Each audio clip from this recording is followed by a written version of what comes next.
has been told many times over, but it looks like the desired results is still far-fetched. The story of Apapa is still the story of gridlocks. It's still a story of the roads looking like construction sites. 6 months ago, Big Story was here. Now we are back to bring you the updates of work being done in Apapa, the roads leading to the ports. That's going to be our story on this episode of Big Story. You're welcome.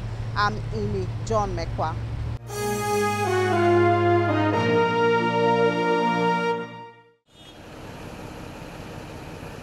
These are the roads that lead to the ports, which are situated in Lagos, southwest Nigeria. The same ports which have the major contribution to the generation of revenue according to the Nigerian Ports Authority, which stood at over 162 billion naira in 2016 and over 299 billion naira in 2017. This is also the route to major tank farms, over 30 of them, which hold petroleum products which are imported into the country.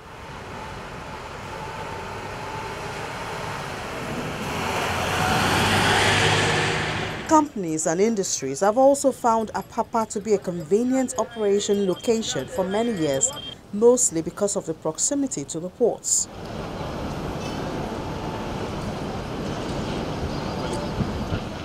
The location of these major stakeholders of the economy, as expected, has attracted a lot of travel to Apapa from all parts of Lagos and indeed Nigeria. But it is still a nightmare for trucks and trailer drivers as well as other road users.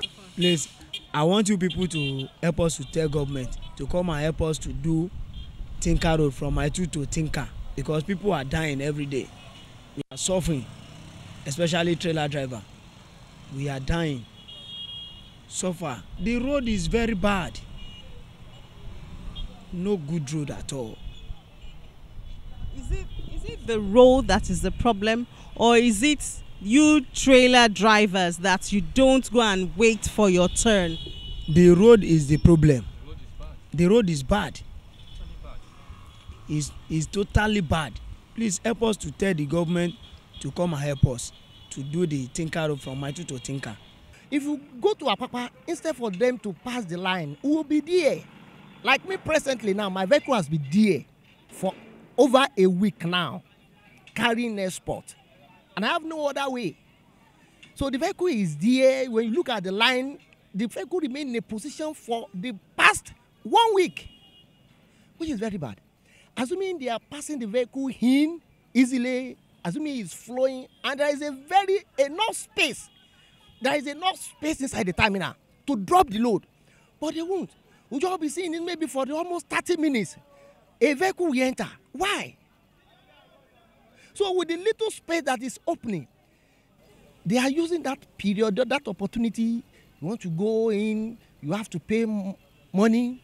As I'm with you now, I've went to borrow a lot of money, 50,000 naira, to do express.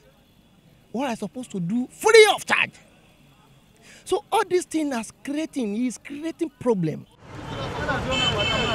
The frustration of the drivers seem little compared to that of exporters, the owners and investors of the content of the containers, which are time-bound for delivery at the set-out destination. This country prides itself so well on farming and agriculture.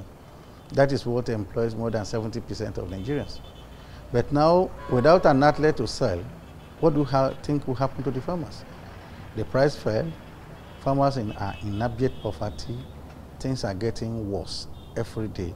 The crime rate is improving, is increasing. You can see the herdsmen, farmers fighting in every part of Nigeria, and the crisis is brewing very strongly.